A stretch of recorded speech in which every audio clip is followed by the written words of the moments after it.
जोजो आ जोजो जोजो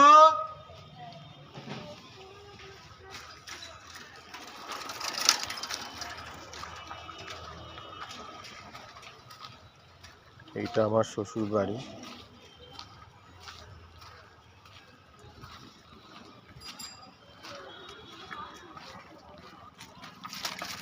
এক বছর আগে থেকে ওর মা আমার ছেলেকে নিয়ে জোজোকে নিয়ে এইখানে চলে আসে।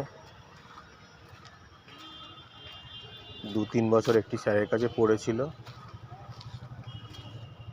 আর তার কথা মতোই সে আবার উকিল, তো তার কথা মতো এখানে চলে আসে। আমাকে নানান রকম ব্লেম দিয়ে, আমার সঙ্গে অনেক রকম অশান্তি হয় এই পড়া টড়া নিয়ে।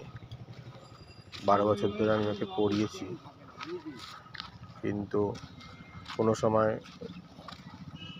ওকে ঠিক রাখতে পারিনি। তো এখন আমার ছেলের সঙ্গে দেখা করতে আসি, আমি 1 বছর ধরে আসি, মাঝে মাঝে দেখা করতে দেয়, মাঝে মাঝে দেয় না। এইভাবেই আমাকে হেনস্থা করছে।